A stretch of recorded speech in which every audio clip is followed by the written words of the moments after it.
Rahim. And students, today we are going to discuss the topic quantization of energy states. As we know that electron can exist only in discrete energy states around the nucleus. These energy states are called stationary states, and energy of these stationary states is also quantized, and the radius of these orbits is also quantized. And when an electron revolves around the nucleus in fixed energy state, then it has both kinetic energy and potential energy. So total energy is the sum of kinetic energy and potential energy.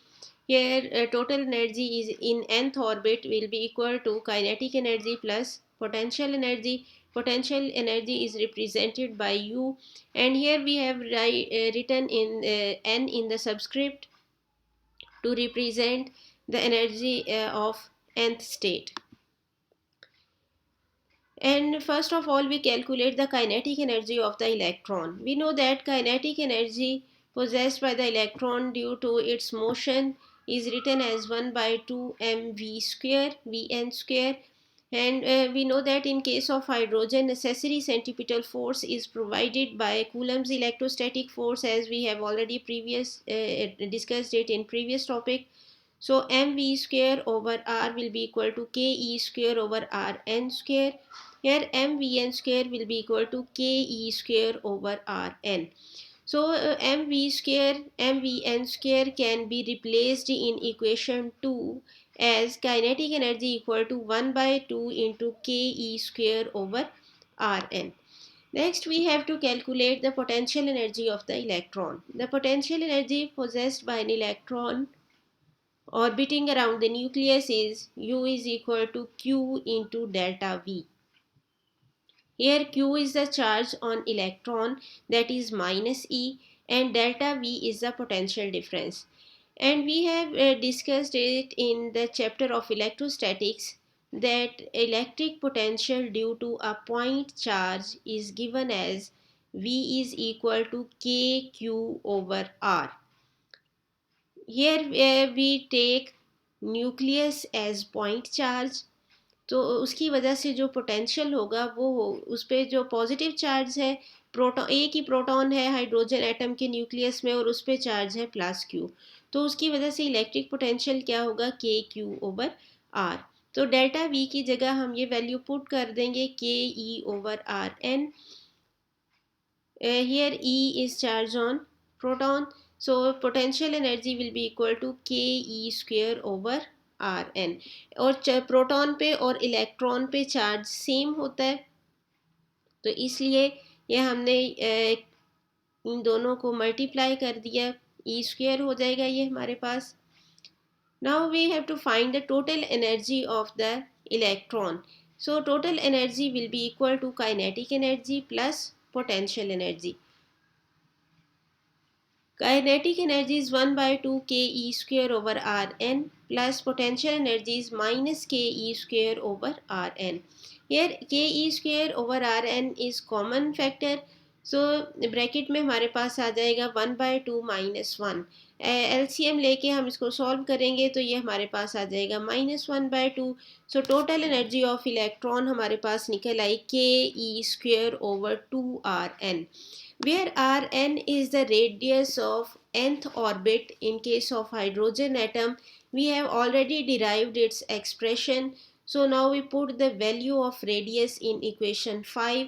So En will be equal to minus ke square over 2 into n square a square over 4 pi square m ke square. यहाँ से to ज़ा 4 cancel हो जाएगा. ये जो division में factor है ये पूरा ऊपर चला जाएगा, यानी 2 पाई स्क्वेयर m ऊपर चला जाएगा, के से मल्टीप्लाई हो जाएगा तो के स्क्वेयर होगा, ई स्क्वेयर से मल्टीप्लाई होगा तो ई रेज टू पावर 4 हो जाएगा, n square a square as it is आ जाएगा डिवीजन में.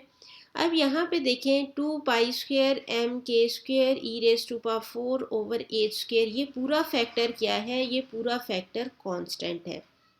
ठीक, तो इस पूरे फैक्टर को हम रिप्रेजेंट कर देते हैं ई नॉट से. नॉट का मतलब क्या है कि ज़ीरो स्टेट एनर्जी, यानी जिसे हम ग्राउंड स्टेट एनर्जी कहते हैं.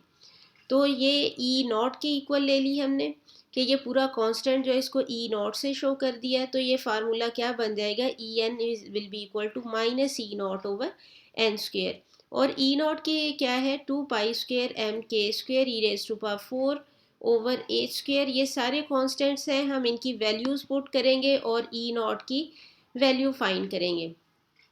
हमने यहाँ पे सब कॉन्स्टेंट्स की वैल्यूज़ पुट कर दी, तो हमारे पास जो ई नॉट का आंसर आया दैट इज़ 2.17 इंटू 10⁻⁻18 जूल।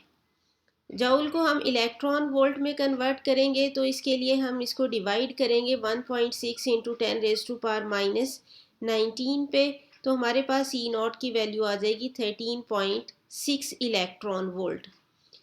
तो ये क्या है, ये है ground state energy of electron in hydrogen atom. So E N will be equal to -13.6 divided by N square. Formula हमारे पास क्या था, minus E not over N square. हमने अब ई नॉट की वैल्यू पुट कर दी है यहाँ पे -13.6 इलेक्ट्रॉन वोल्ट, यानी हमने यहाँ पे उसको रिप्लेस कर दिया वैल्यू से। अगर हम जनरलाइज फार्मूला लें डिफरेंट एनर्जी स्टेट्स के लिए, तो हमारे पास जनरल फार्मूला क्या आया था, minus E not over N square. तो इसमें अगर हम 1 पुट करेंगे तो ये हमारे पास किसके इक्वल आ जाएगा, माइनस ई नॉट के, जो ऑलरेडी हम वैल्यू निकाल चुके हैं। E2 पुट करेंगे तो ये आ जाएगा हमारे पास minus E not over 4। N को 3 पुट करेंगे तो सॉरी यहाँ E3 आएगा, E3 will be equal to minus E not over 9 and E4 will be equal to minus E not over 16। Hence it is proved that energy is quantized because only discrete values of energy states exist. Now here we have to study some important points related to energy states. The lowest energy state of electron is known as ground state, और वहाँ पे principal quantum number की value क्या होती है, 1। And whenever electron is present in any state other than the ground state, that is known as excited state. जितनी भी higher states हैं ground state से, वो सारी कहलाती हैं excited states. The potential that is required to excite an electron from ground state to some higher energy state is known as excitation potential. यानी जो पोटेंशियल डिफरेंस अप्लाई करके हम एनर्जी देते हैं इलेक्ट्रॉन को हायर एनर्जी स्टेट में जाने के लिए, वो कहलाता है एक्साइटेशन पोटेंशियल। और अगर हमने इलेक्ट्रिक वोल्टेज यानी पोटेंशियल डिफरेंस इतना ज़्यादा अप्लाई किया कि वो इलेक्ट्रॉन उस एटम से ही नॉकआउट हो गया, तो उसको हम नाम देते हैं आयोनाइजेशन पोटेंशियल का। The potential that is required to remove an electron from atom is known as ionisation potential. So this topic is completed. ये भी क्वेश्चन जो है ये लॉन्ग क्वेश्चंस के लिए आपने प्रिपेयर करना है। नेक्स्ट हम इंशाल्लाह आगे डिस्कस करेंगे टॉपिक एक्सरेज का।